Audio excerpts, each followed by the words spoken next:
राधे कर।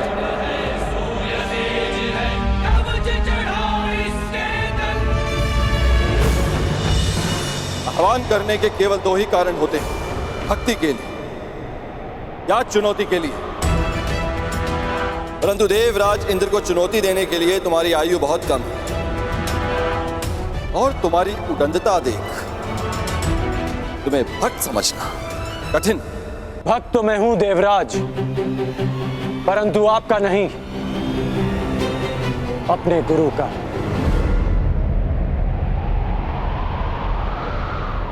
मैं यहां आपको चुनौती देने आया हूं।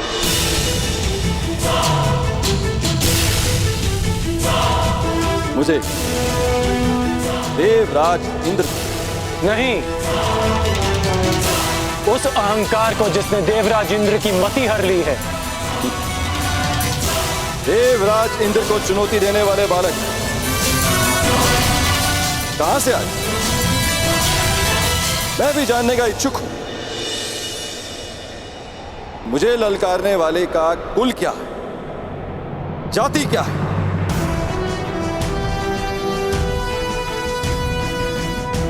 ज्ञानियों की आयु नहीं देखी जाती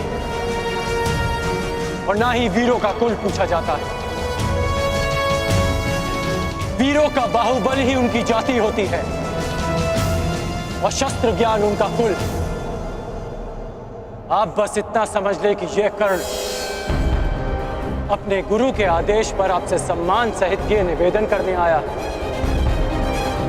कि आप अपने मेघों को वर्षा करने का आदेश दें। तो तुम मुझे आदेश दे रहे, देवराज इंद्र को। स्मरण रहे,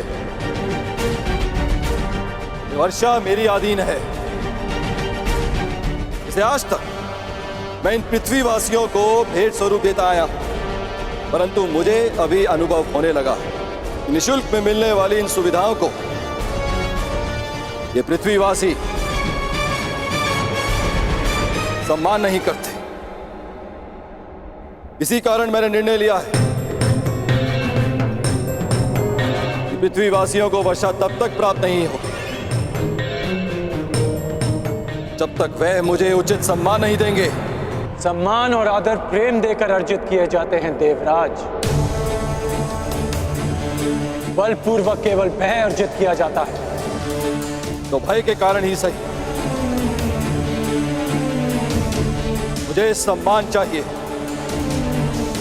यदि सम्मान मिलेगा तो इन पृथ्वीवासियों को वर्षा प्राप्त होगी और उपेक्षा की तो वज्र। महर्षि दधीच ने अपनी अस्थियां आपको वज्र बनाने के लिए दी थी ताकि व्रतासुर जैसे असुरों का नाश हो, ना कि निशक्त प्रजा का विनाश हो। देवराज, आप भूल रहे हैं कि पूजा उस वृक्ष की जाती है जो फल दे, शीतल छाया दे। कांटों से भरे वृक्ष को काट दिया जाता है। सावधान कर्ण, तुम देवराज इंद्र के सम्मान को चोट लगा रहे हो। मैं केवल आपके अभिमान को खींच रहा हूं, जैसे हिमकर्ण स्वयं अपने पानी में पिघल जाता है। अहंकारी का अस्तित्व भी स्वयं उसका अहंकार हर लेता है। अपने मेघों को वर्षा करने का आदेश दे। इसे मेरा अंतिम निवेदन समझे या चेतावनी। और यदि मैंने तुम्हारा निवेदन अस्वीकार किया तो, वर्षा नहीं की तो मेरे बाणों की वर्षा से आपका अभिमान बच नहीं पाएगा।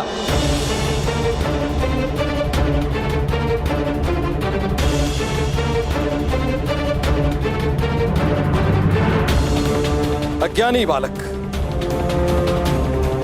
एक इंद्रधनुष क्या बना लिया, देवराज इंद्र का आह्वान क्या कर लिया, तो समझने लगे कि तुम मुझे चुनौती दे सकते हो। 2 बाण क्या प्राप्त हो गए।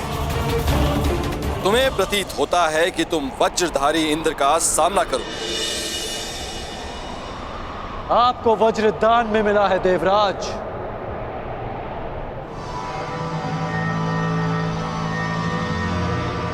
पर मैंने अपने अस्त्र परिश्रम और साधना करके अर्जित किए हैं। बस उद्दंड बस।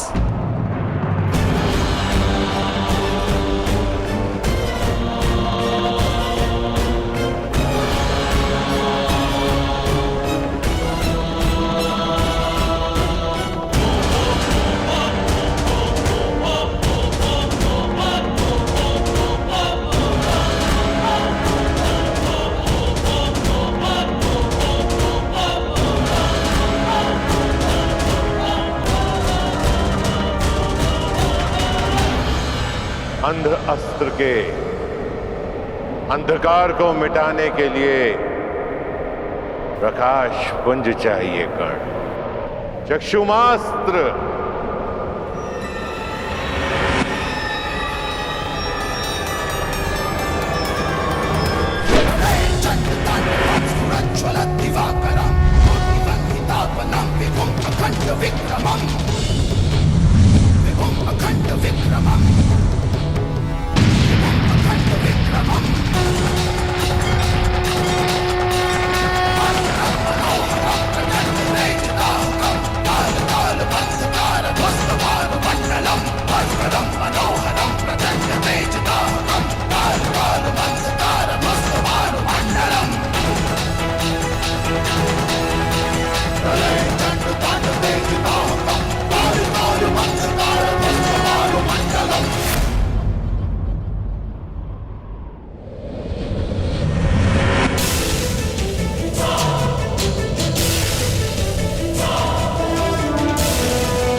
मेरे अस्त्रों को निष्क्रिय करने वाला मनुष्य ये है।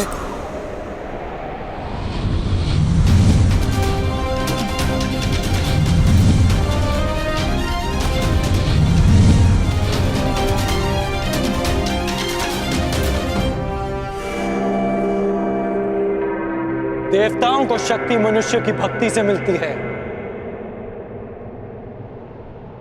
और जब देवता अहंकारी हो जाए तो मनुष्य को विरोध में खड़ा होना ही पड़ता है। और आज ये मनुष्य देवराज इंद्र पर ही इंद्रास्त्र का प्रयोग करेगा।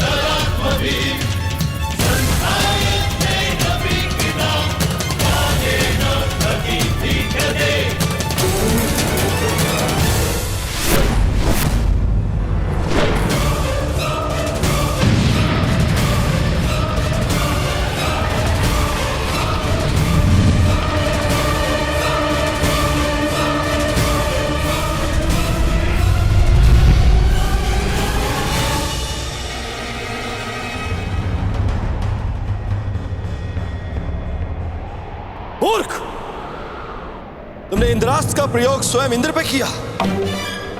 क्या तुम्हें स्मरण नहीं है कि मुझे अमरत्व मिला हुआ है, कि देव मर नहीं सकते? सुना तो मैंने भी है कि देव अमर होते हैं, तो सोचा क्यों ना आज इस कहानी की परीक्षा कर लें। आप अमर हैं इंद्र, मर नहीं सकते, लेकिन अमर होने के भी अपने दुख होते हैं। अनंत काल तक पीड़ा भोगना उनमें से एक है। बस कर्ण बस, अब तेरा नाश निश्चित है। मेरे वज्र के प्रहार के लिए सज्ज हो जा।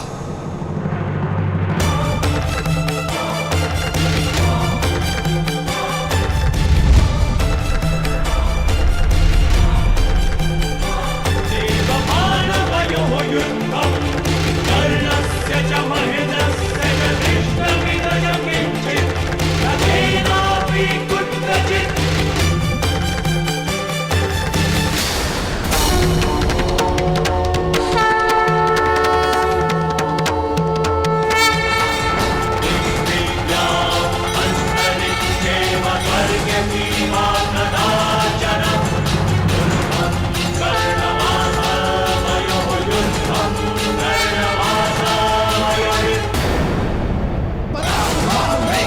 शांभवस्थ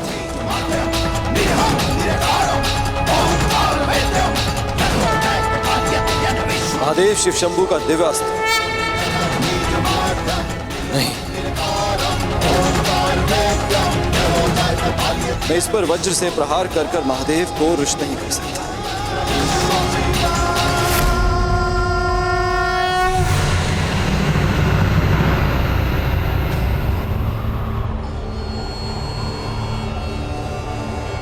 रुक जाओ कर्ण, रुक जाओ।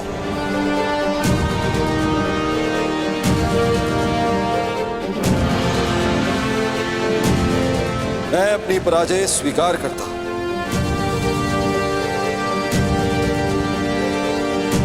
तुम्हें इस संभव अस्त्र को प्रयोग करने की आवश्यकता नहीं।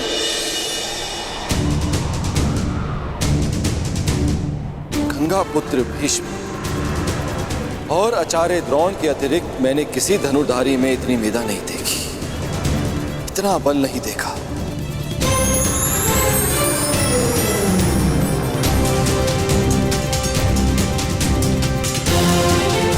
कौन हो तुम कर्ण? और कौन है वो जिसने तुम्हें इतना सक्षम बनाया? कौन है वो महागुरु? कौन है जिसके शिष्य हो तुम?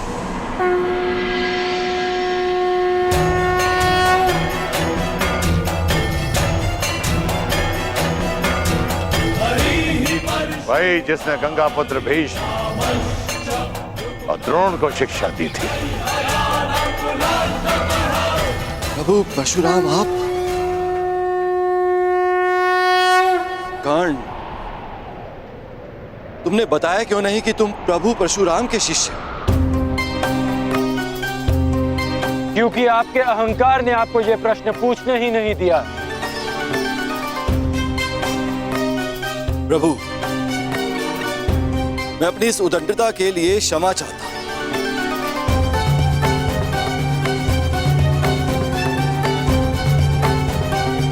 मेरे इस अहंकार ने मेरी मति को हर लिया था, जो मैं समझ नहीं पाया कि ऐसा प्रतिभावान योद्धा केवल आपका ही शिष्य हो सकता है। मैं क्षमा चाहता हूं, अर्थात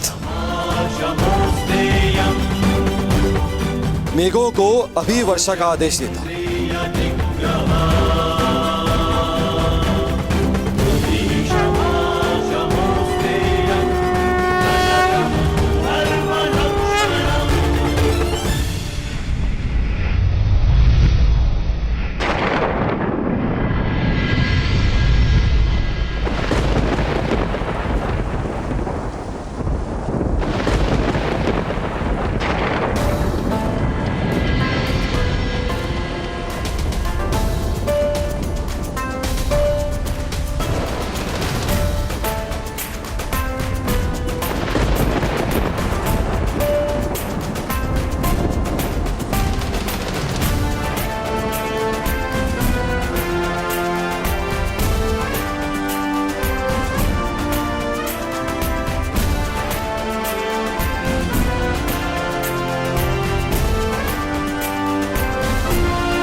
तुम्हें चुनकर मैंने भूल नहीं की है कर्ण। तुमने अच्छा प्रदर्शन किया है। क्योंकि मेरे गुरु ने मेरा मार्ग प्रदर्शन किया। ये कर्ण की नहीं, आपकी शिक्षा की विजय है गुरुदेव। कर्ण, वर्षों तक तुमने शस्त्र साधना की, मेरे हर आदेश का पालन किया, मेरे द्वारा दी गई हर परीक्षा में तुम खरे उतरे हो। राधे है। और आज तुमने इंद्रदेव का अहंकार तोड़कर मुझे गौरवान्वित किया है। इसका तात्पर्य जानते हो कर्ण? इसका अर्थ यह है तुम उन शस्त्रों को धारण करने के पात्र बन गए हो जो देवताओं को भी उपलब्ध नहीं है। मैं तुम्हें ब्रह्मशील अस्त्र की दीक्षा दूंगा। मैं तुम्हें ब्रह्मांड अस्त्र की शिक्षा दूंगा। और परशुराम को सदैव ये गर्व होगा, ये दीक्षा प्राप्त करने वाला राधे कर्ण परशुराम का प्रतिबिंब है।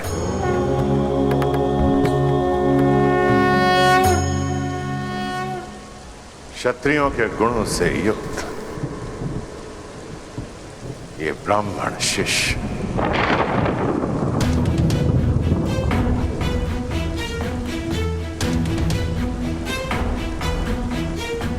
इतने वर्षों में असंख्य बार तुमने मुझे मेरी युवा अवस्था का स्मरण कराया, और आज इन मेधों को, इस नभ को, 7 तल्लों, चारों दिशाओं को मैं साक्षी मानकर सगर्व कहता हूं कि धनुर्विद्या में और युद्ध कौशल में तुम परशुराम के पर्याय हो। महादेव के अतिरिक्त तुमसे श्रेष्ठ धनुर्धर कोई नहीं है इस संसार में।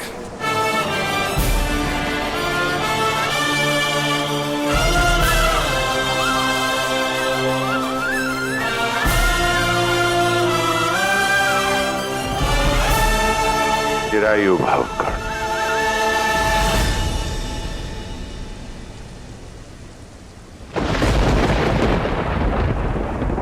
कर्ण, कर्ण, कर्ण, कौन है ये कर्ण? कहां से आया इसमें इतना बल, इतना कौशल? कहां से पाया इसने इतना तेज? समझ नहीं आया कि केवल ब्राह्मणों को शिक्षा देने का प्रण लेने वाले परशुराम ने आखिर क्यों एक सूत पुत्र को अपना शिष्य बनाया। कुछ तो भेद है जिसे इंद्र भेद करके रहेगा। देवराज इंद्र को तो तुमने पराजित कर दिया कर्ण, परंतु देवराज इंद्र के भीतर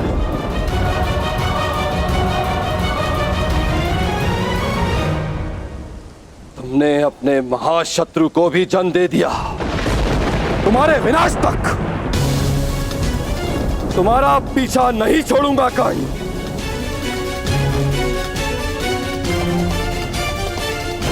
परशुराम तुम्हें संसार का सबसे सर्वश्रेष्ठ धनुर्धारी घोषित कर चुके हैं,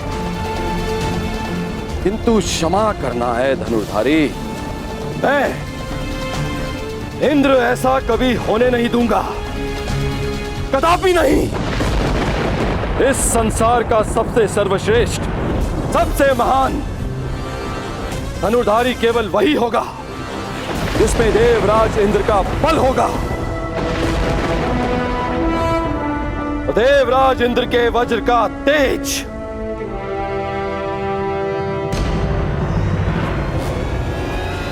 जो स्वयं इंद्र के अंश से जन्मा है,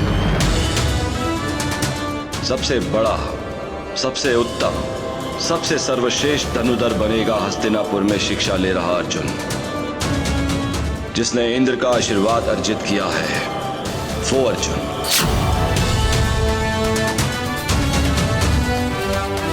तुम जैसा धनुर्धर ना कभी जन्मा था,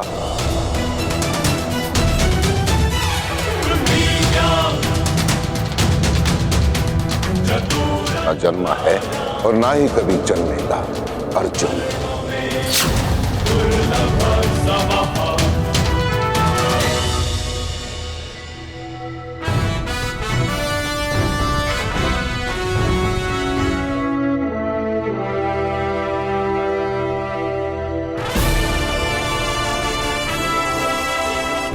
आज मेरे वर्षों के परिश्रम और तपस्या का फल मिलने वाला है। आज गुरुदेव से दीक्षा लेकर मेरा स्वप्न पूरा हो जाएगा।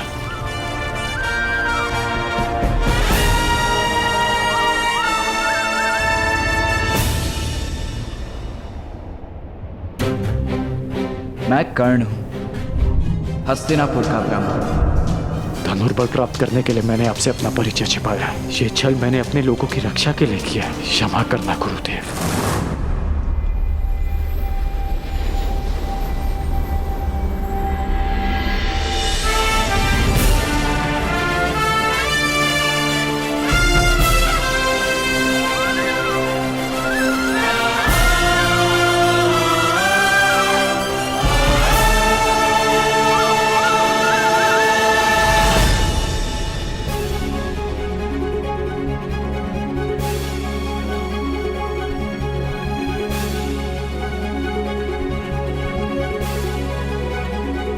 अंतिम दीक्षा के लिए तैयार हो कर्ण?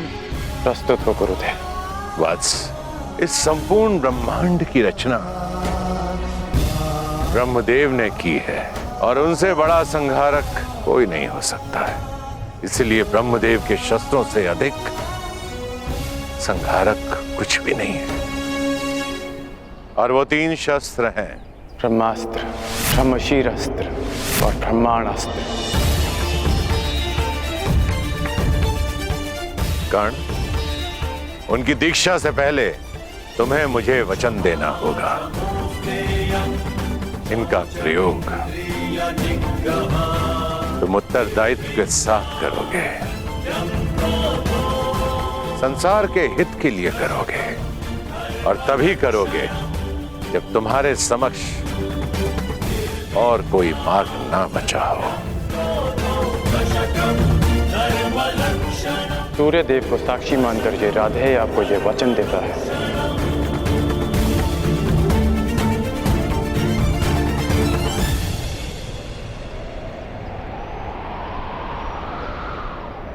इन शस्त्रों को प्राप्त करने के पश्चात इस धरती पर किसी भी जाति का कोई योद्धा तुम्हें पराजित नहीं कर पाएगा।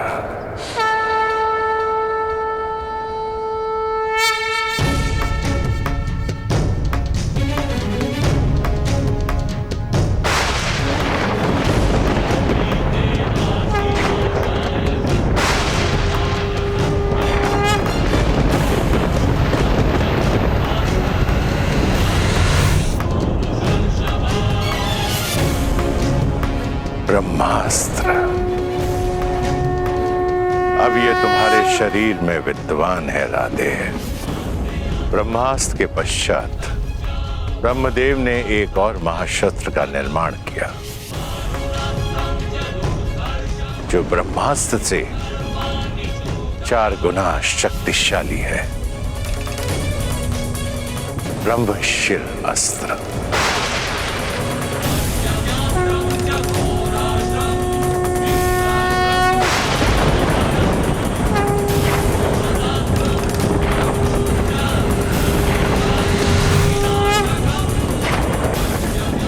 और अंत में ब्रह्मदेव ने एक और शस्त्र बनाया जिसका अनुसंधान पूरे ब्रह्मांड को पलक झपकते ही संपूर्ण सृष्टि को नष्ट कर देगा। ब्रह्मांड अस्त्र।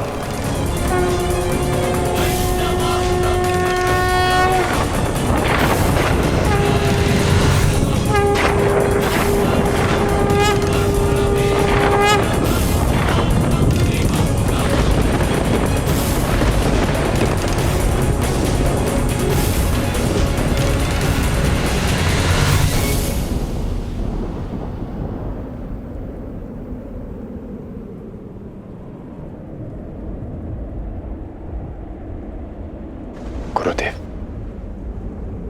मुझे इन शस्त्रों के अनुसंधान विधि का वो मंत्र जानना है जिसके प्रयोग से मैं इन दिव्यास्त्रों का आह्वान कर सकूं। मुझे तुमसे यही आशा थी कर्ण। जब भी तुम्हें इन शस्त्रों का आह्वान करना हो, ध्यान स्थिर करना, इस क्षण का स्मरण करना। ये दिव्य शस्त्र स्वयं तुम्हारे उपयोग के लिए प्रस्तुत हो जाएंगे।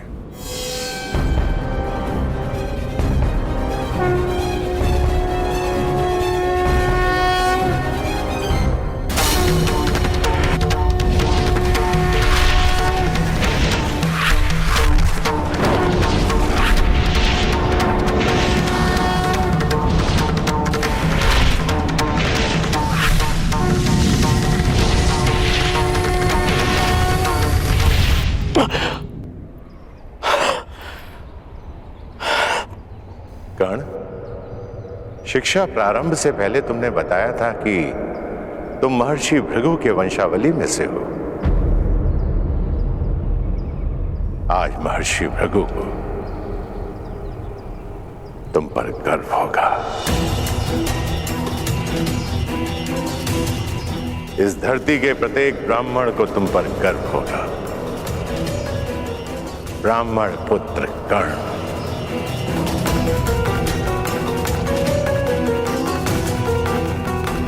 और तुम्हारे इस गुरु को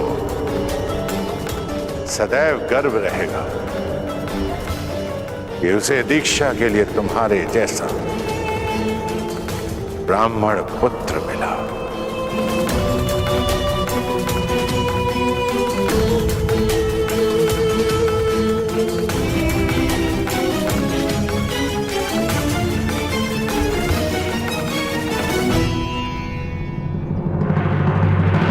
सूत पुत्र कर्ण ब्राह्मण पुत्र बनकर दिव्यास्त्र का ज्ञान ले रहा है। मूर्ख, तुमने इंद्र के मान और अभिमान पर प्रहार किया है, जो उसके लिए सब कुछ था। अब इंद्र तुम्हारे दिव्यास्त्र के ज्ञान पर प्रहार करेगा, जो तुम्हारे लिए सब कुछ है। पर इंद्र सीधा प्रहार क्यों करेगा? यदि मेमना सिंह का मुखौटा पहनकर स्वयं सिंह की गोद में बैठ जाए तो उसका आखेट नहीं करते, केवल उस मेमने का मुखौटा हटा देना चाहिए तो उसका आखेट स्वयं सिंह ही कर देगा। स्मरण रहे कर्ण,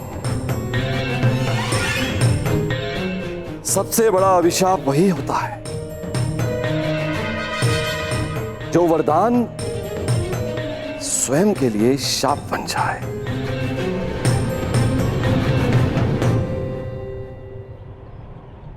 आज मुझे ऐसा प्रतीत हो रहा है कि मैं मुक्त हो गया हूं। एक विचित्र दिव्य संतोष है मेरे मन में।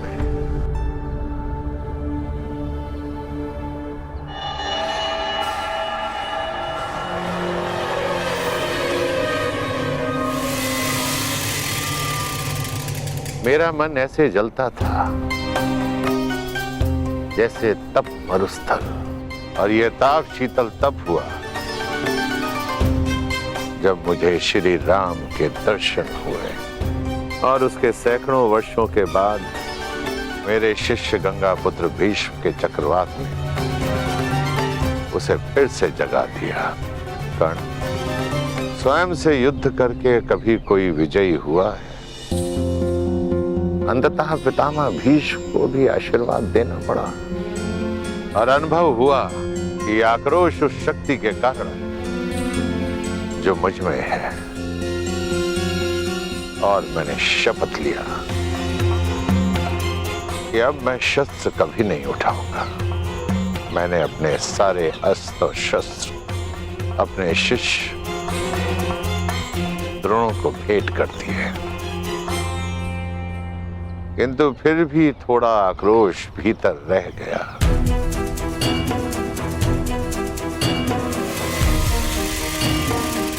फिर तुम आए कर्ण, क्षत्रियों के तेज से युक्त ब्राह्मण कुमार। संसार में यदि तुम्हारी तुलना किसी से की जा सकती है तो वो स्वयं परशुराम से की जा सकती है। इसलिए मैंने तुम्हें अपने आप को समर्पित कर दिया, और आज तुम्हें अपने सभी दिव्यास्त्र प्रदान करके मन बहुत हल्का हो गया। चिरायु भव ब्राह्मण कुमार, तुम मेरा नाम तीनों लोकों में अमर करोगे।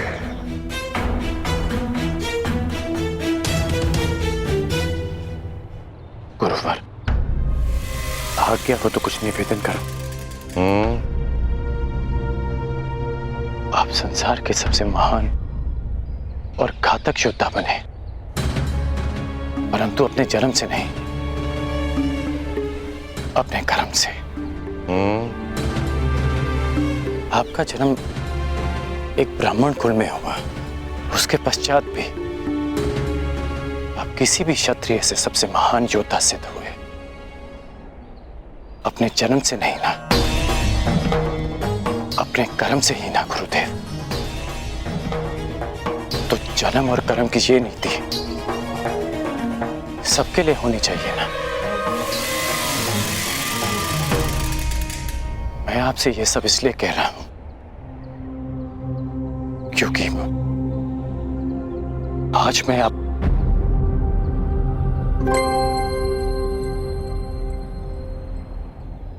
गुरुवर,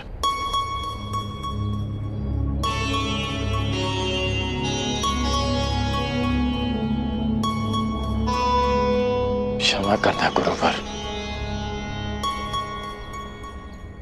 अपने राधे को क्षमा करना।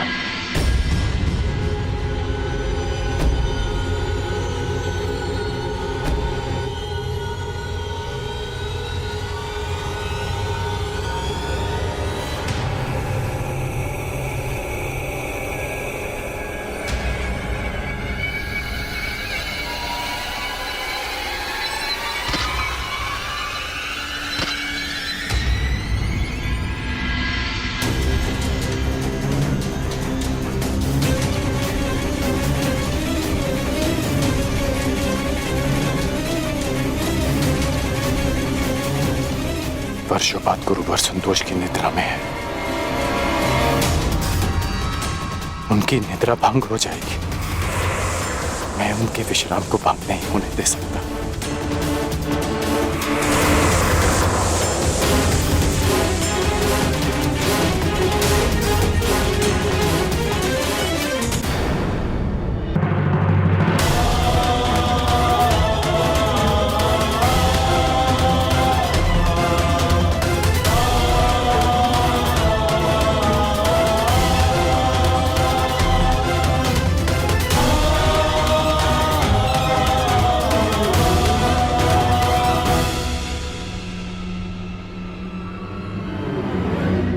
ये रग कहां से रिस रहा है?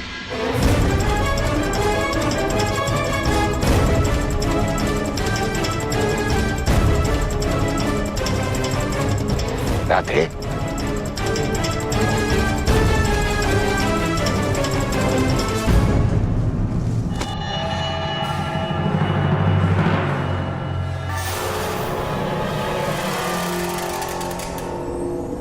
इतने डंक साहब तुमने? तुम इस कीड़े को यहां से हटा भी सकते थे, इसे मृत्यु का द्वार भी दिखा सकते थे। अपने गुरु के विश्राम के लिए ये राधे कितना भी रक्त बहा सकता है, कितनी भी पीड़ा सह सकता है गुरुदेव। अपने गुरु की निद्रा के लिए इतना बड़ा त्याग, अपने प्राणों की भी चिंता किए बिना इतना विष सहा तुमने मुझे महाक्षत्रिय राजा शिवी का स्मरण करा दिया, जिसने एक कबूतर की रक्षा करने के लिए अपने हाथों से अपने शरीर का मांस काटा।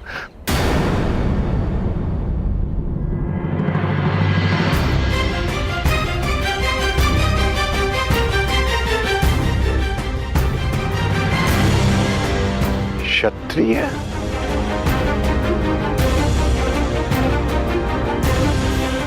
कौन हो तुम राधे? मैं राधे आपका शिष्य कर्ण। ये मेरे प्रश्न का उत्तर नहीं है कर्ण। मनुष्य अपने कर्म से बल और सिद्धि अर्जित करता है, परंतु जन्म और कुल से संचित संस्कार और गुण उसका साथ नहीं छोड़ते हैं। अपने गुरु की निद्रा के लिए इतनी असहाय पीड़ा सही तुमने? नहीं कर्ण, नहीं। ये एक ब्राह्मण कुल के बालक के लक्षण नहीं हो सकते हैं, कदापि नहीं हो सकते। जब तुम मुझसे दीक्षा लेने आए थे, तब भी मैंने तुमसे यही प्रश्न पूछा था और आज दीक्षा के समय भी मैं तुमसे यही प्रश्न पूछ रहा हूं,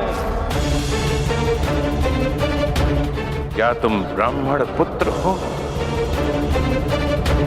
क्या तुम ब्राह्मण पुत्र हो?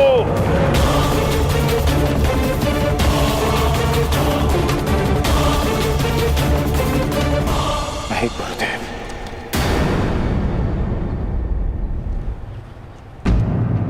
मैं एक सूत पुत्र हूं। राधे करण, अधिरथ का पुत्र करण, छल पाखंड असत्य अपने गुरु से। मैंने तुम्हें सच्चे मन से शिक्षा दी और तुमने अपने गुरु के साथ झूठ बोला, अपने गुरु के साथ छलावा। क्योंकि मुझे शस्त्र बल चाहिए था गुरुदेव, क्योंकि अपना परिचय छिपाने के छल के अतिरिक्त मेरे पास और कोई हल नहीं था। क्योंकि कोई भी गुरु एक सूत पुत्र को धनुर्विद्या नहीं देना चाहता था, और आप भी ब्राह्मणों के अतिरिक्त किसी और को शिक्षा नहीं देते।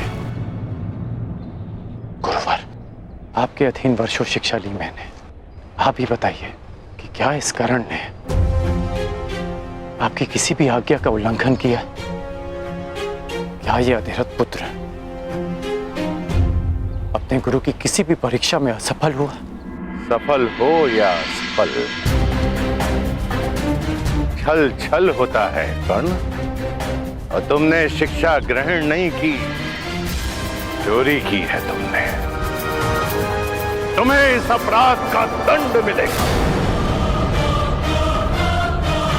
तुमने मेरे दिव्यास्त्रों को प्राप्त करने के लिए अपने गुरु से झूठ बोलने का महापाप किया है।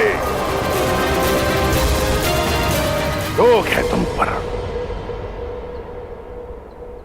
अब तुम अपने गुरु से श्राप भी लेते जाओ। मैं जमदग्नि पुत्र परशुराम तुम्हें श्राप देता हूं कि मेरे द्वारा दिए गए दिव्यास्त्रों का तुम उपयोग नहीं कर पाओगे। जिस समय तुम्हें इन दिव्यास्त्रों की सबसे अधिक आवश्यकता होगी, उस समय तुम इसके अनुसंधान की विधि भूल जाओगे।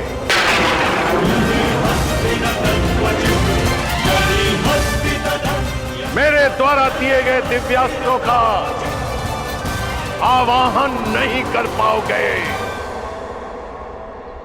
ये मेरा श्राप है।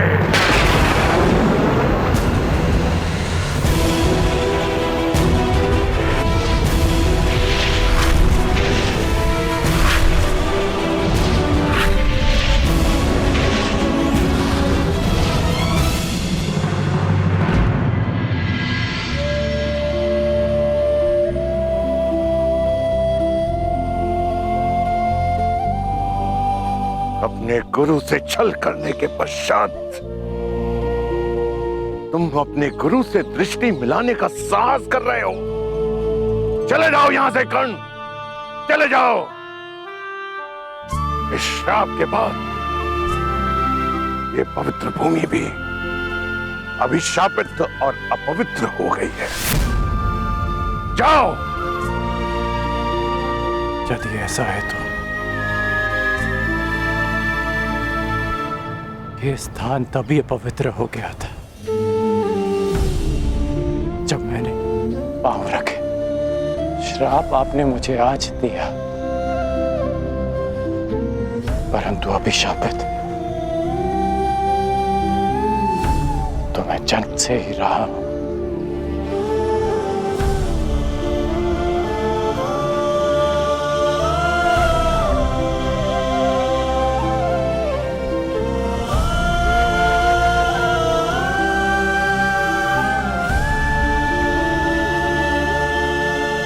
मुझे कोई खेद नहीं कि मेरा जन्म एक सूत कुल में हुआ है। मुझे कोई खेद नहीं कि मुझ में ब्राह्मणों और क्षत्रियों का रक्त नहीं बहता। खेद है तो केवल इस बात का कि मेरा जन्म ऐसे स्थान पर क्यों हुआ जहां जीवन को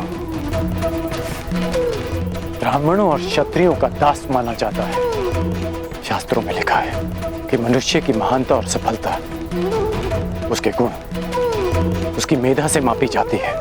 फिर क्यों किसी के जीवन पर उसके जन्म, जाति और कुल की छाप लगा दी जाती है गुरुदेव?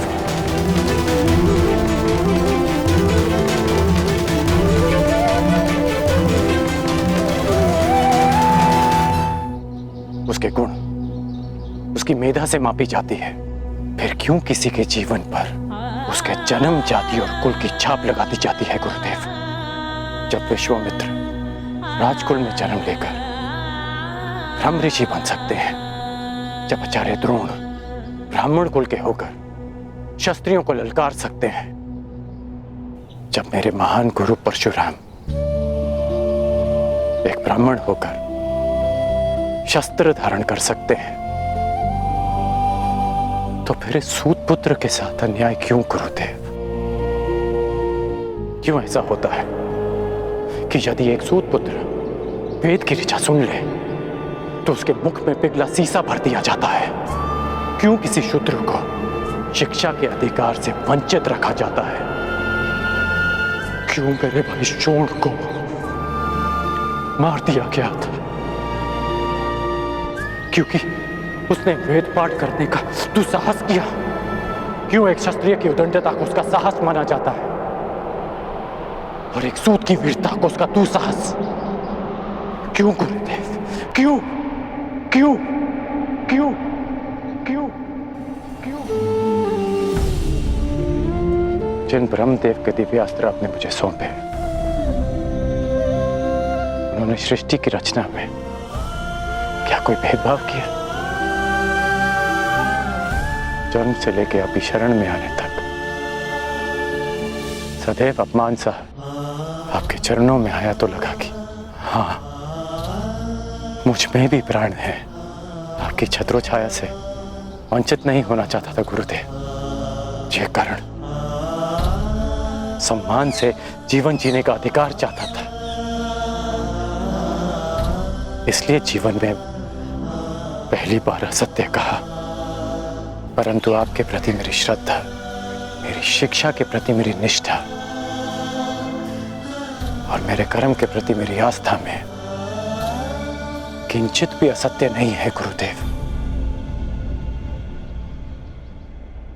आपके इस शिष्य ने आपकी हर शिक्षा, हर परीक्षा को ईश्वर का प्रसाद मानकर ग्रहण किया और आज ये राधे सगर्व आपका श्राप भी स्वीकार करता है। किंतु इतना निवेदन अवश्य करूंगा कि मेरा सूत पुत्र होना मेरे अधिकार में नहीं था। इतना अवश्य कहूंगा कि आपने मुझे उस भूल के लिए श्राप दिया जिस पर मेरा कोई वश नहीं था गुरुदेव। तुम्हारा तुम्हारे जन्म पर वश नहीं था, मैं जानता हूं, परंतु तुम्हारा वश कर्म पे तो था और तुम्हें श्राप तुम्हारे असत्य बोलने के कर्म के कारण मिला है। नहीं गुरुदेव, एक सूत पुत्र को श्राप मिला क्योंकि उसका जन्म ब्राह्मण कुल में नहीं हुआ,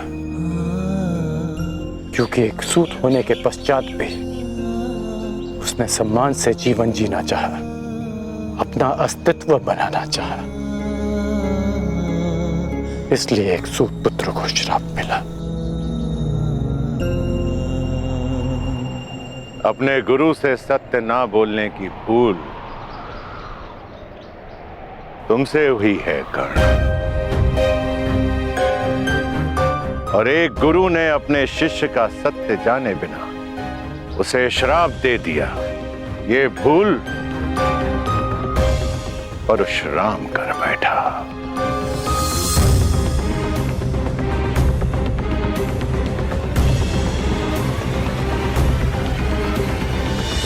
मेरे द्वारा दिए गए श्राप को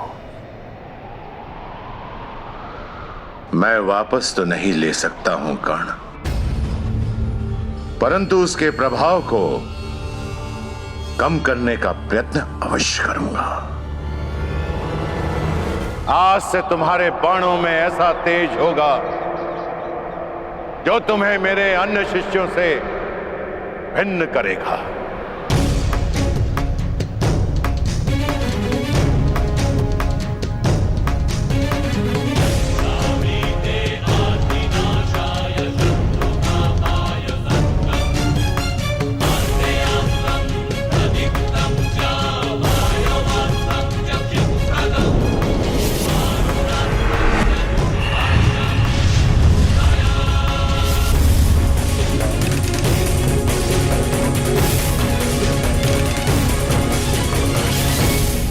ये मेरा सबसे शक्तिशाली दिव्यास्त्र है, परंतु ब्रह्मास्त्र से अधिक नहीं।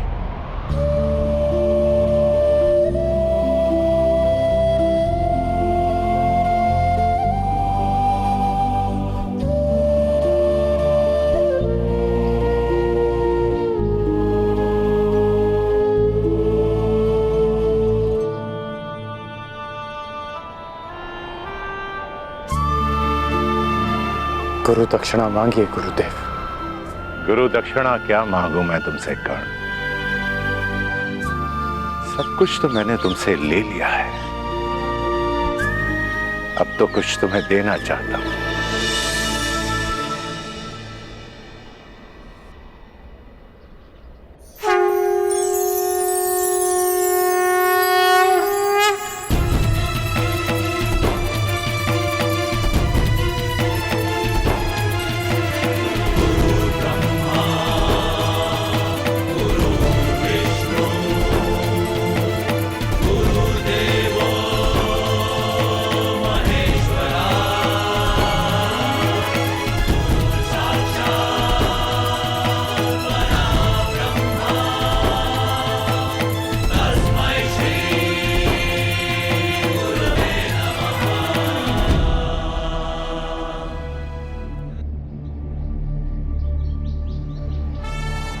ये मेरा दिव्य धनुष है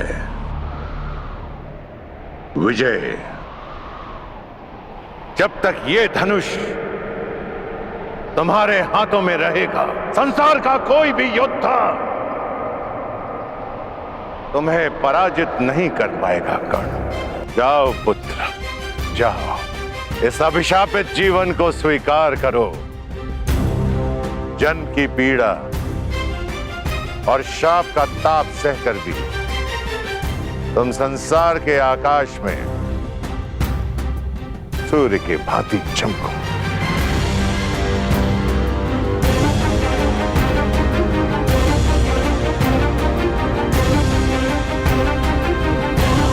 माता की मार संसार का सबसे बड़ा प्यार होता है, और गुरु का श्राप भी महादेव के प्रसाद से कम नहीं। आपका ये श्राप, ये राधेकरण अमृत समझकर स्वीकार करेगा। इतिहासकरण का नाम स्वयं में कैसे समाहित करेगा मैं नहीं जानता, लेकिन एक बात का वचन देता हूं कि आपको आपके इस शिष्य पर सदैव गर्व होगा।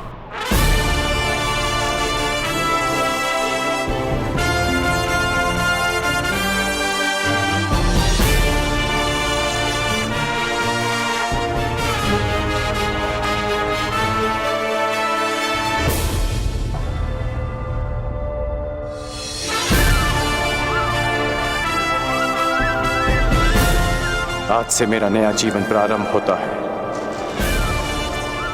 दिव्यास्त्रधारी कर्ण, और मैं अभिशापित सूत पुत्र भी, मैं जिसे जीवन का अधिकार नहीं मिला, और मैं जो इस अधिकार के लिए अपनी अंतिम श्वास तक लड़ूंगा, मैं राधे कर्ण।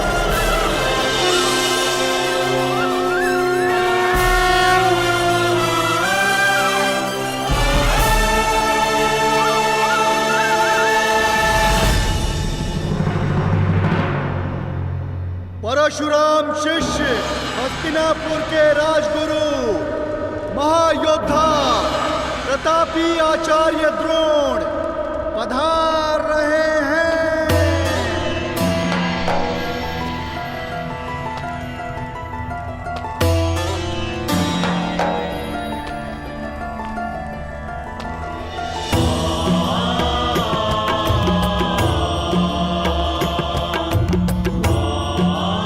हस्तिनापुर नरेश महाराज धृतराष्ट्र की जय हो।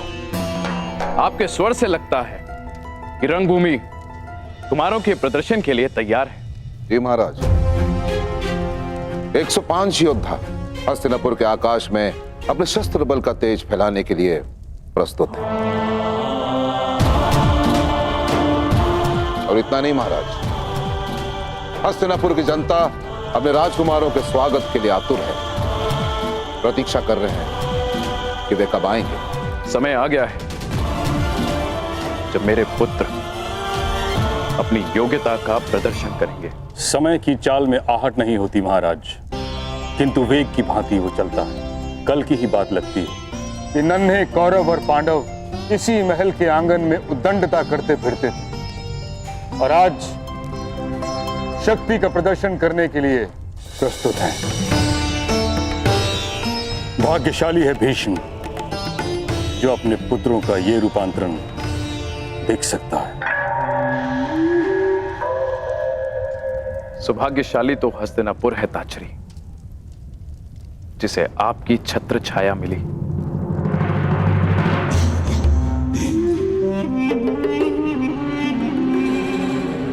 निसंदेह महाराज, निसंदेह, सत्य वचन।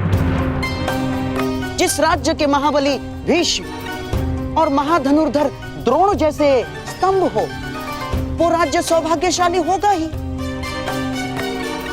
और मुझे पूर्ण विश्वास है कि राजकुमारों का यह प्रदर्शन निश्चित रूप से हस्तिनापुर को गर्वित करेगा। आनंद दुगना हो सकता है महाराज यदि क्या शकुरी? महाराज, चपल धनुर्धर वो है जो एक बाण से 2 लक्ष्य साधे, और चतुर राजनेता वो है जो एक ही आयोजन से 2 प्रयोजन सिद्ध करे। आपका तात्पर्य क्या है गंधार नरेश? यही कि क्यों न इस प्रदर्शन को एक मैत्रीपूर्ण प्रतियोगिता का रूप दे दिया जाए, और कल की रंगभूमि में जो विजेता होगा उसे क्यों न युवराज घोषित कर दिया जाए महाराज। प्रतिस्पर्धा प्रतिद्वंदियों के बीच होती है गंधार नरेश, भाइयों के बीच नहीं। इस प्रदर्शन का लक्ष्य है राजकुमारों की क्षमता को परखना, युवराज का चयन नहीं। मैं तो केवल एक सुझाव दे रहा था महामहिम, और यदि मैं भूल नहीं रहा, यदि मुझे विस्मरण नहीं हुआ है, तो स्वयं आपने ही महाराज को वचन दिया था। जिस दिन दोनों राजकुमारों ने सामर्थ्य और ज्ञान प्राप्त कर लिया, उस दिन होगी प्रतिस्पर्धा, और उनकी क्षमता के आधार पर हस्तिनापुर अपना नया राजा नियुक्त करेगा। अब जब महागुरु द्रोण ने घोषणा कर ही दी है कि 105 राजकुमारों का प्रशिक्षण पूर्ण हो गया है, तो क्यों हस्तिनापुर को युवराज सुख से वंचित रखा जाए? इस राजसभा को अगले सम्राट के दर्शन क्यों न कराए जाए? ना, फिर भी ये एक केवल सुझाव मात्र है, सुझाव मात्र। यदि महाराज धृतराष्ट्र इस प्रतियोगिता को अनुमति दे तो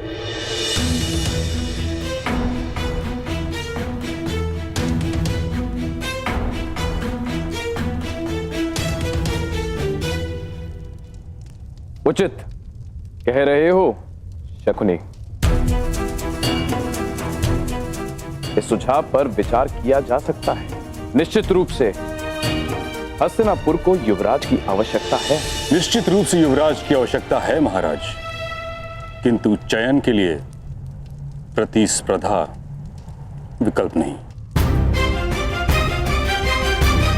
महामहिम का कथन सत्य है महाराज। इन 105 भाइयों को एक साथ मिलकर हस्तिनापुर की रक्षा करनी है। जो उत्तराधिकार के लिए एक दूसरे से लड़ बैठेंगे वो मिलकर किसी देश की रक्षा कैसे करेंगे? यह असंभव है महाराज। ये रंगभूमि 105 भाइयों के कौशल का प्रदर्शन स्थल है, उत्तराधिकारियों के मध्य। इसे युद्ध क्षेत्र मत बनाएं।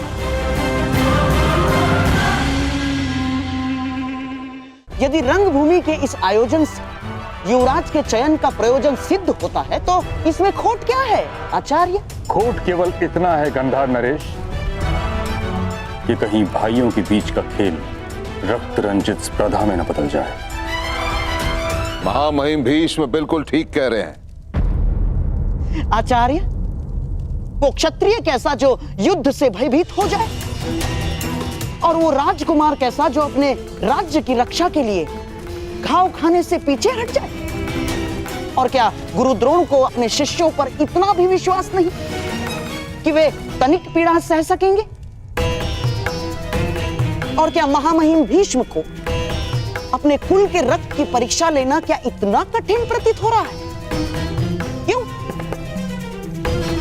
जो गंगापुत्र भीष्म अपने केवल वचन के लिए आजन्म ब्रह्मचारी रहे, जिन्होंने अपने दिए हुए वचन के लिए मृत्यु को स्वयं से आज तक दूर रखा, क्या ऐसे महामहिम महाबली गंगा और शांतनु पुत्र भीष्म हस्तिनापुर के सिंहासन को एक सशक्त, समर्थ, सक्षम और सुरक्षित हाथों में नहीं देखना चाहेंगे? मैं मानता हूं ताचरी कि राजकुमारों के लिए यह प्रतियोगिता बहुत कठिन होगी, परंतु मुझे आचार्य द्रोण की शिक्षा पर पूर्ण विश्वास है कि सभी राजकुमार इस प्रतियोगिता को मैत्रीपूर्ण भाव से लेंगे। फिर सभी राजकुमारों को एक नियम से बांध दिया जाएगा। यदि किसी भी राजकुमार ने दूसरे राजकुमार का रक्त बहाया तो उसे अपात्र घोषित कर दिया जाएगा। इस नियम के प्रभाव से आपकी चिंता का हल भी निकल आएगा और हस्तिनापुर को उसका युवराज भी मिल जाएगा। कहिए ताचरी, क्या ये उचित नहीं? जैसी महाराज की अच्छा। तो फिर यह निश्चित रहा कि कल सभी राजकुमारों के बीच शक्ति प्रदर्शन होगा और मुझे पूर्ण विश्वास है कि विजेता वही होगा जो सर्वश्रेष्ठ होगा।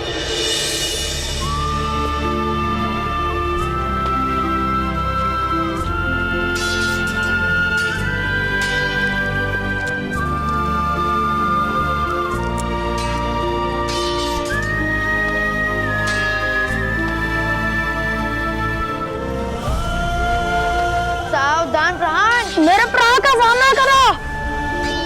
क्या आप भी कल रंगभूमि में प्रदर्शन करोगे कौरव और पांडवों के साथ? प्रदर्शन? कैसा प्रदर्शन? कल हस्तिनापुर के 105 राजकुमारों का शक्ति प्रदर्शन है। सुना है कुमार अर्जुन अपने धनुर्विद्या का कौशल भी दिखाएंगे।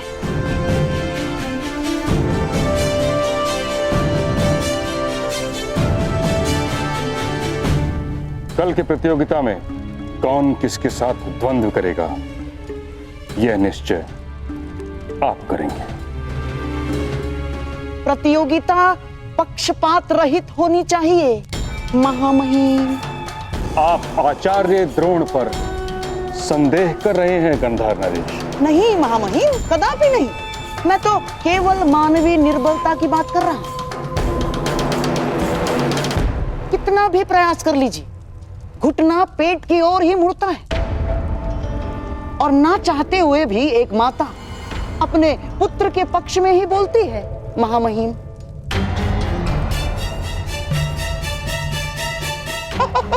और महागुरु द्रोण का अर्जुन के प्रति प्रेम जगत विख्यात है।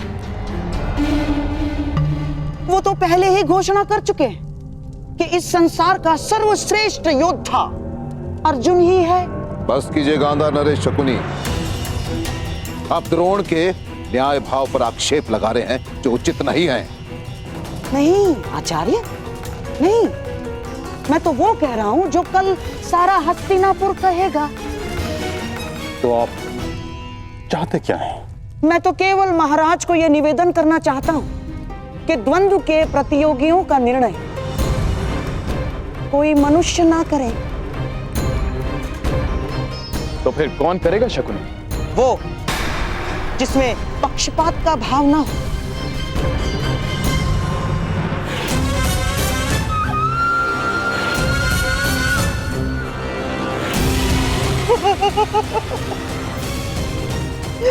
ये मेरे पास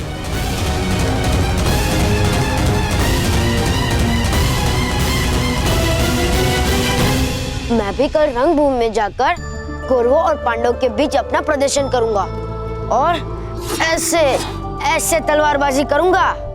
मूर्ख, अज्ञानी, हमारे जैसे छोटे लोगों को दिन में स्वप्न देखने का अधिकार नहीं है। ये रंगभूमि राजपुत्रों के लिए है, तुम्हारे लिए नहीं है पुत्र। तुम लोहार के पुत्र हो, लोहार का काम करो, छोड़ो ये तलवार वलवार चलाना। अपनी निर्बलता और उस पर क्यों थोप रहे हो? हर बालक का अधिकार होता है अपना भविष्य चुनने का, अपना भाग्य स्वयं लिखने का।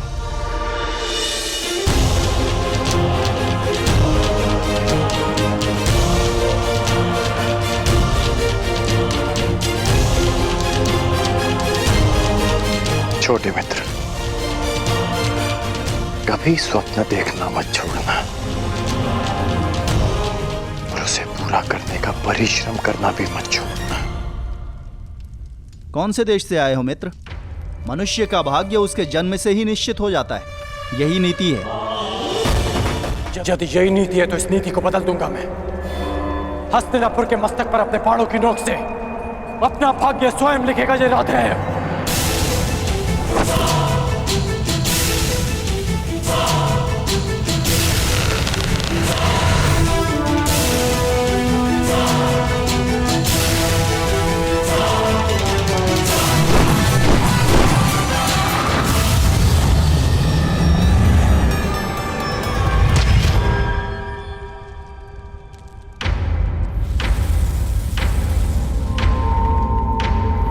ये हस्तिनापुर की राजसभा में किसने आक्रमण किया?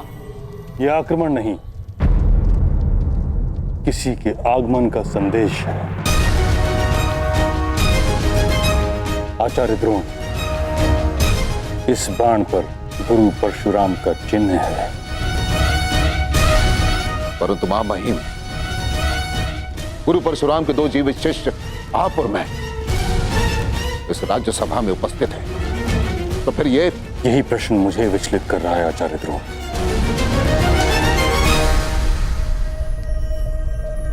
गुरु परशुराम का ये तीसरा शिष्य कौन है?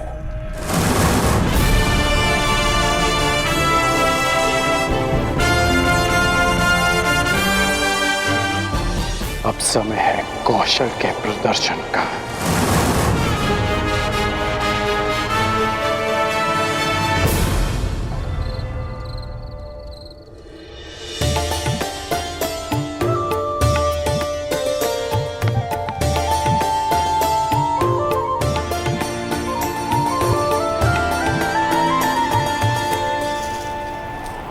राधा, सूर्यास्त होने को है और वायु की गति भीषण होती जा रही है।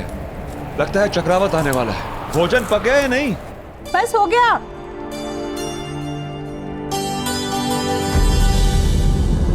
हे महादेव, ये किस धुन में खो गई मैं? 2 प्राणी के लिए इतना अधिक भोजन बना लिया।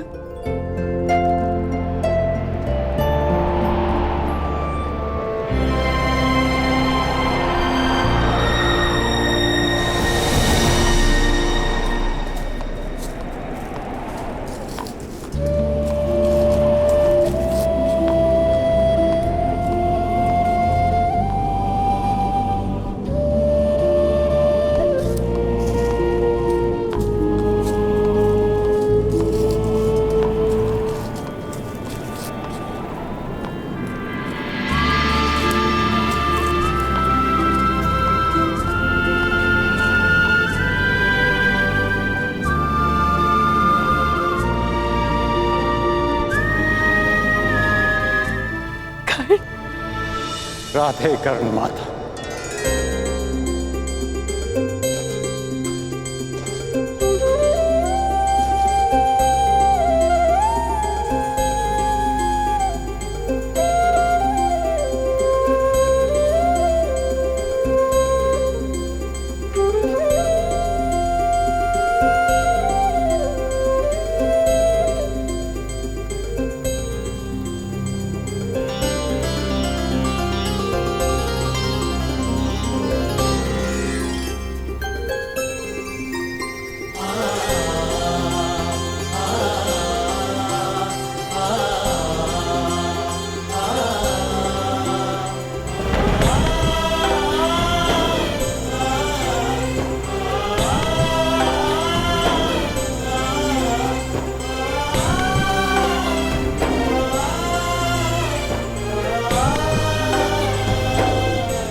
तुम आ गए पुत्र।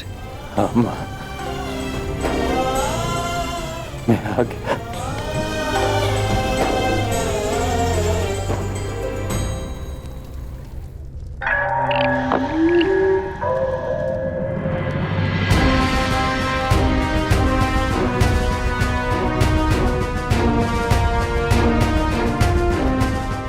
आइए गुरुपुत्र अश्वत्थामा, हमारे कक्ष में आपका स्वागत है।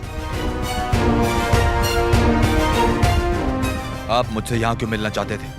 क्योंकि इस कक्ष के अतिरिक्त हर कहीं 100 आंखें और 100 कान हैं। आंखें महामहिम भीष्म की और कान तुम्हारे पिता के।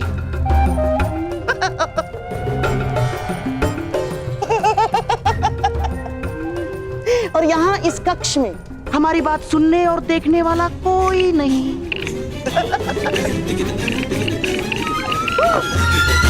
कैसी बात? यही कि कल की रंगभूमि में आप किसे विजयी होते हुए देखना चाहते हैं? मेरे होने वाले सम्राट राजकुमार दुर्योधन को या आपके पिता के प्रिय शिष्य उस अर्जुन को? उत्तर आप अच्छी तरह से जानते हैं गांधार नरेश। अर्जुन अर्जुन वो शूल है जिसे मेरे पिताश्री ने स्वयं अपने हाथों से मेरे वक्ष में घोंप दिया। पिताश्री ने सदैव उसे अधिक प्रेम दिया, जन्म मुझे दिया, परंतु एक पिता की धरोहर, अपना सारा ज्ञान उसे सौंप दिया। निश्चित रूप से अश्वत्थामा उस अर्जुन की पराजय देखना चाहता है।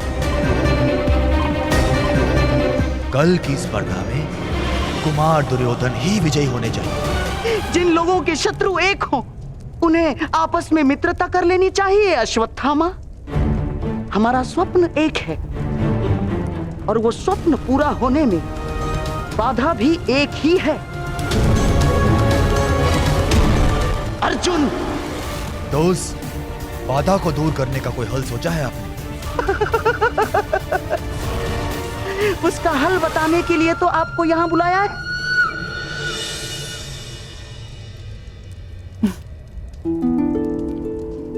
क्यों? आश्रम में भरपेट भोजन नहीं मिलता था? मिलता था, परंतु उसमें माता के हाथ का स्वाद नहीं था।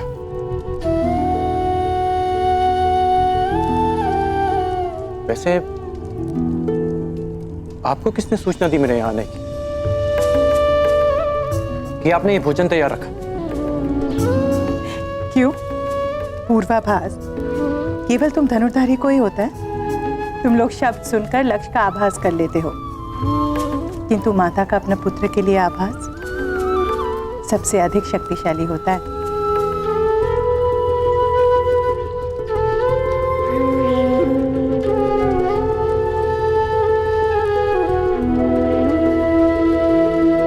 माता जानती है कब उसका पुत्र आने वाला है और कब जाने वाला है।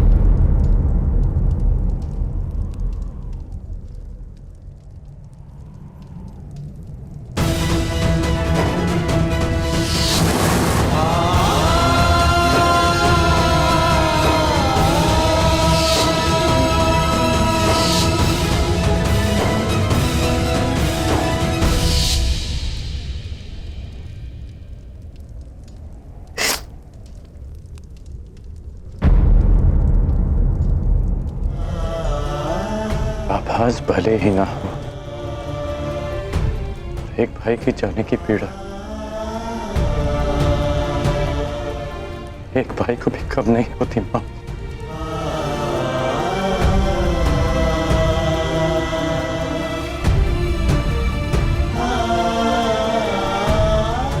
ये बताओ, प्रशिक्षण कैसा रहा तुम्हारा?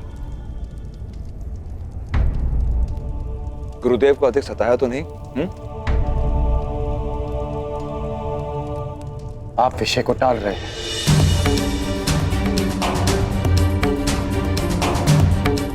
जीवन है कर्ण, अप्रत्याशित घटनाएं घटती है, परंतु जीवन रुकता नहीं।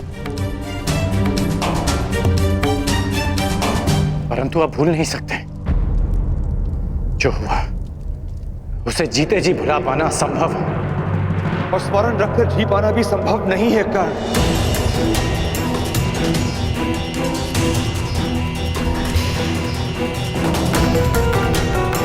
वो क्षत्रिय हैं, राजकुल के लोग हैं, उनके पास बल है, अधिकार है। हम छोटे लोग हैं कर्ण, ना हमारे पास विरोध का बल है, ना ही प्रतिकार का अधिकार। तो उनके पापों का दंड ईश्वर देगा उन्हें।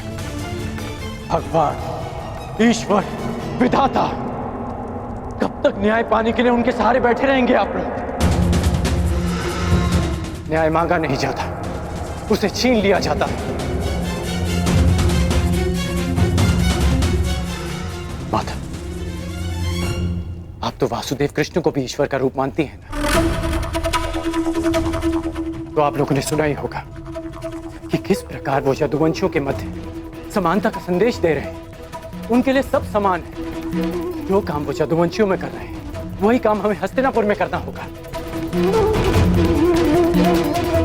सबकी समानता, सबके लिए न्याय। बस कर।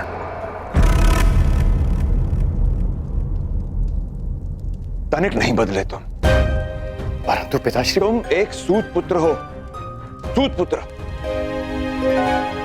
संसार के सर्वश्रेष्ठ सारथी बन सकते हो, यही तुम्हारा प्रारब्ध है। न्याय राजकुल का अधिकार है, उसे उन्हीं के पास रहने दो। देखा है उनका न्याय, वो न्याय जो शोन को मिला था। मेरे भाई की हत्या कर दी गई, उसे मार दिया गया था। इसे आप न्याय कहते हैं?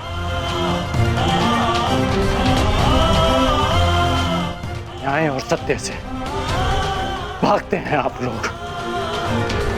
इसलिए नहीं कि आप लड़ नहीं सकते, बल्कि इसलिए कि आप लड़ना ही नहीं चाहते।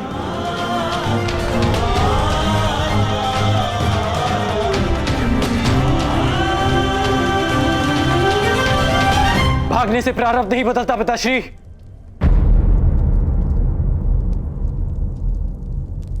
आपका राधे नहीं भागेगा माता, नहीं भागेगा। आपको स्मरण है ना, आपने मुझसे शोन की हत्या का प्रतिकार मांगा था, सबके लिए न्याय मांगा था। मैं करूंगा प्रतिकार माता। शोन को न्याय मिलेगा, हम सबको न्याय मिलेगा। और अगर नहीं मिला तो मैं उस न्याय को अपने बाणों से छलनी कर, अपने रथ से बांधकर घसीटता हुआ आपके चरणों में ले आऊंगा। ये मेरा वचन है आपसे।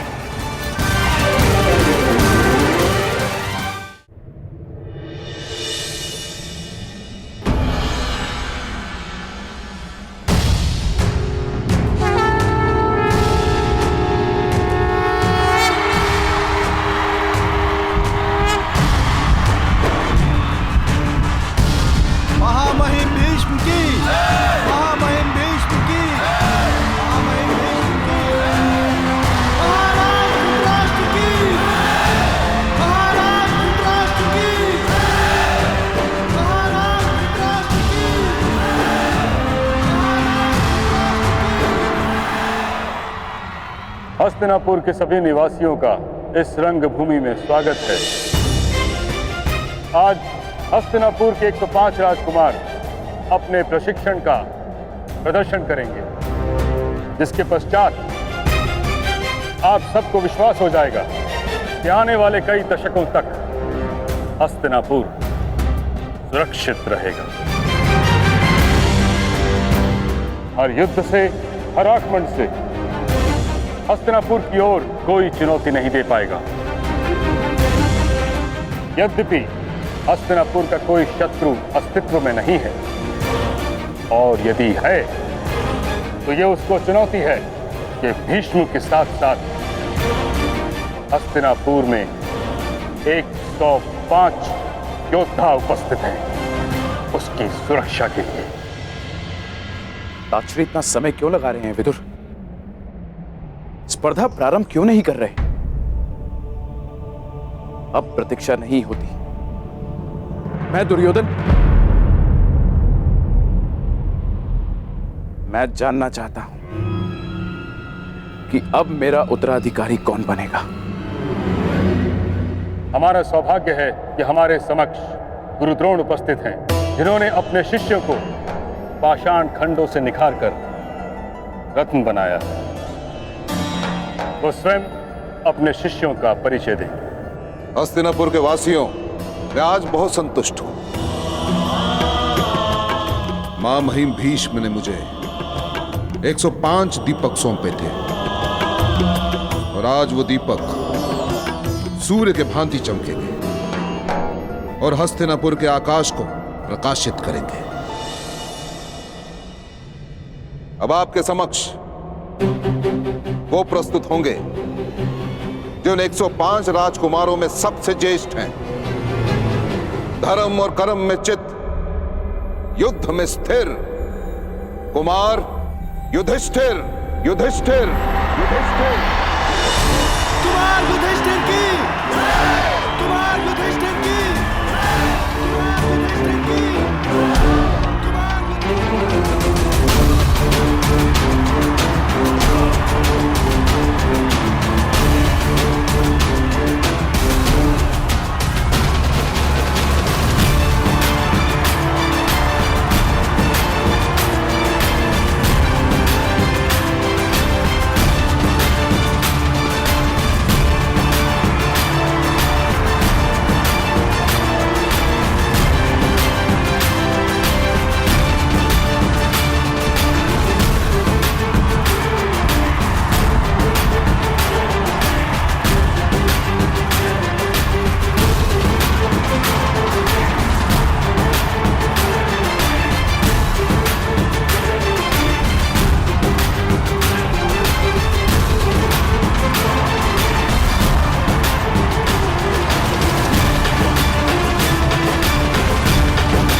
आप सबके समक्ष प्रस्तुत होंगे हस्तिनापुर नरेश महाराज धृतराष्ट्र के सौपुत्र, जिनका नेतृत्व अजय योद्धा, गदा युद्ध में प्रवीण महाराज कुमार दुर्योधन।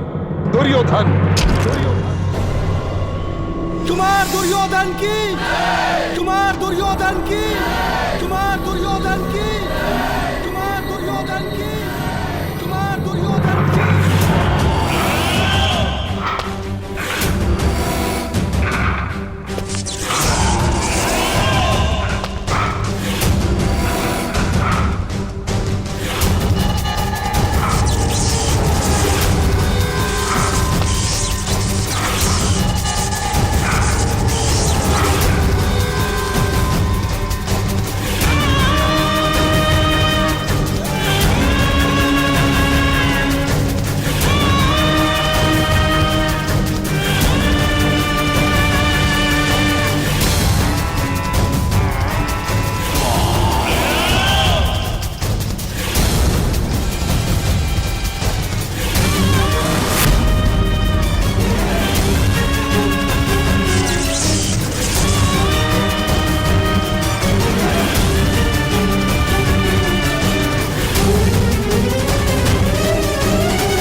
ये स्वर कैसा कुंती? पुत्र दुर्योधन ने अपने गदा के प्रहार से भूमि पर गहरी दरार डाली है दीदी।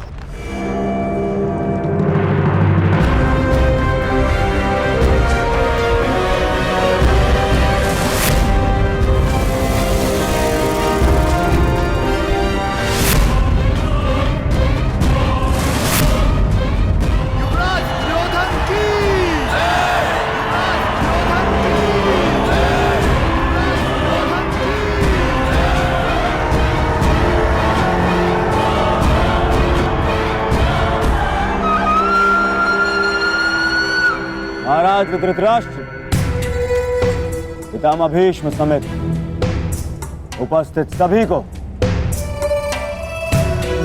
दुर्योधन का प्रणाम।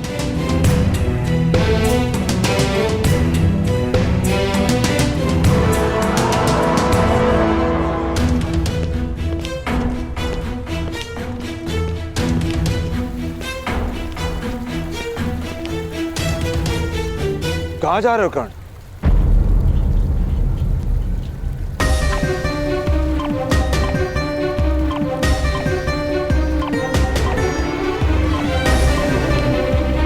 उत्तर आप जानते हैं, कुमारों का प्रदर्शन देखने जा रहा हूं।